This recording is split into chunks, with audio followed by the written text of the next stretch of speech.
Hey guys, how we doing today? I'm Cajun Keat. I'm going to be doing Ramen Noodle 101.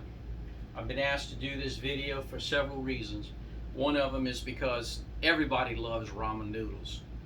You know, you go to the store, you buy a bag, you come home, you cut it open, you pour everything in a bowl, you pour hot water, and voila, you have a hot soup. Everybody loves hot soup, whether it's January or whether it's summertime. It's refreshing and it's light. But today, I'm going to take it a step further.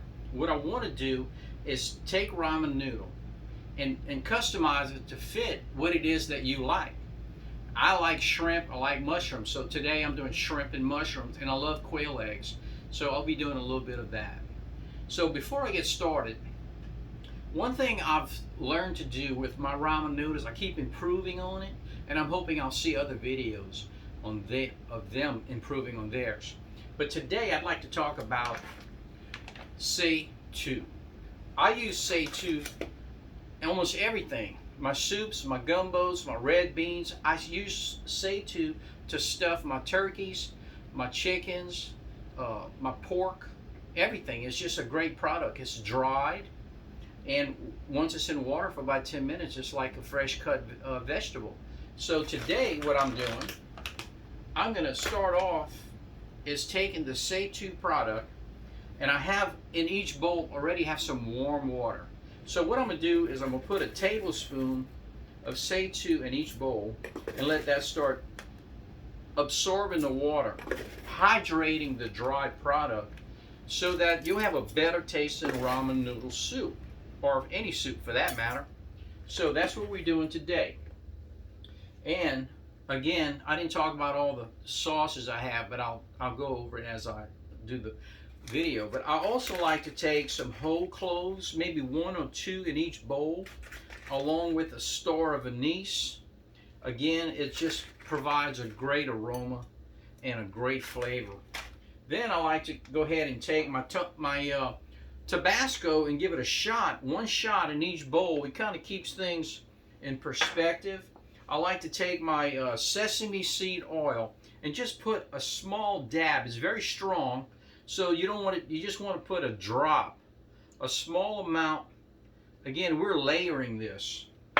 The next thing I'm going to do is I'm going to take my fish sauce, which is customary for most ramen noodles, and I'm just going to put a little dab in some of them, as you can see. I'm going to take some of my Hussein sauce, and I'm going to put a small dab, there you go, in here. Give it a little bit of a rise. Okay. Then I'm going to take my sriracha sauce. Now, the sriracha sauce can be very, very peppered, so I'm just going to drizzle it on the side of the bowl in one corner. And that way, if somebody wants more, they can. If they want to rub their food or spoon against it, they can do so. I also like to take crushed red peppers, give it just a little pop, and get some of that in there. Then I have some of my garlic. I like garlic, so this is mine. I'm going to put a lot of garlic in here,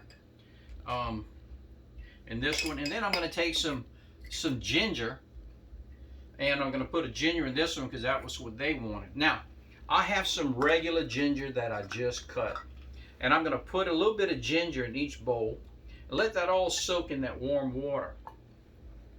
And then I'm going to go ahead and I like shrimp, I said, so I'm going to put shrimp in my ramen noodles. In fact, I'm putting it in everybody's ramen noodles today, and you'll see why. It's because everybody likes it. It's a great, and then of course I love mushrooms with shrimp, and I'm just going to layer it. And I'm going to put a little bit of mushroom in every bowl, and we'll get that going. I do like jalapeno peppers. I'm going to put a little bit in here. So you see, a lot of what I have is stuff that I've already cut up, and I'm making it the way I like to make it. Then I'm going to put my coleslaw and my broccoli slaw, and this is where my crunch is going to come from. And what happens is, as you can see, this bowl's heaping right now. once I put everything in there and pour the water, it'll go down. Halfway through my meal, I can grab some more broccoli slaw and some more cabbage and put it in there and it'll make it crispy again. So we always have to have the lemon. I love cilantro in my food, in my soup. So I'm just going to tear off a couple of leaves. And yes, this has all been washed before we got started. And then I'm going to go ahead and take a couple of eggs in each bowl and put that in there. That got too many. 2 here, 2 here. And so now, as you can see, there's a lot going on in all these bowls. And let's see. I need a... Okay. So now what I'm going to do is every one of these packets have an oil in it that they've customized to fit each product. And I'm just going to go ahead and squeeze it out in here, as you can see. Now this is a green curry flavor, and as you can see, that looks like green curry paste. And then it has a bag full of seasoning. Well, sometimes these seasonings are a little bit too much. I'm going to put about half of that in there. This one is pho ga. That's chicken pho. And so I don't have chicken today, but I'm eating it with shrimp, and it promises it's going to do really, really good. And again, I'm going to put about half of this seasoning in here. And this one is shrimp tom yum.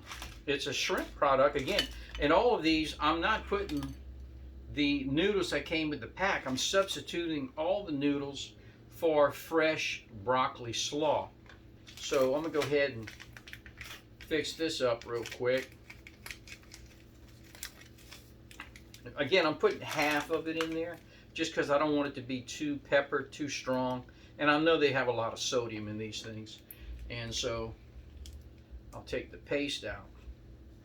There we go. In fact, I'll use the paste for this one right here. So what we have it pretty well set up. I'm going to top all these with some fresh broccoli slaw and cabbage, as you can see. And so what you're doing, you're customizing your own ramen noodles. Now ramen noodles can be very healthy if you do it right, as I am. And sure, I can make it healthier by not buying all the seasonings and using the seasonings, but you know, at some point you have to realize eating things in moderation is the way to go. So again, we have all the products in here. Now I'm going to put a little bit more cilantro in mine because I love cilantro. And then I'm going to take these fresh Thai basil. I can't say enough about Thai basil except that it is probably, it's like eating, this is blue spice Thai basil. It's like eating juicy fruit gum with everything. It goes great on all vegetables. I haven't found it not to work with anything. It goes good with chicken, with pork, with beef. It's great in soups. Now, once I'm gonna pour this hot water in here, and these Say2 product that's at the bottom, it's gonna, as you can see, it just looks good. I mean, I know you probably can't see from where you are, but it's just, it's pretty. It has, when I'm pouring that water on it, I can smell all the ingredients and all the vegetables coming up. Again, I have my own seasoning that I have, and I've already put some in the bottom of the bowl. And so we're just going to kind of leave it like that. Now we're going to let it sit for about 5 minutes. You can put other garnishes on here, and other people make ramen noodle in a variety of ways. I just wanted to show you the how you can take ramen noodles and make it healthier, and how you can cut corners. Like for instance, using this product again is great in a soup, especially ramen noodles. It really has a great purpose, and I love it. But anyway, if you have any questions, just write to me. And again, I'll be doing another segment on ramen noodles with other applications. You have a good day. Thank you very much.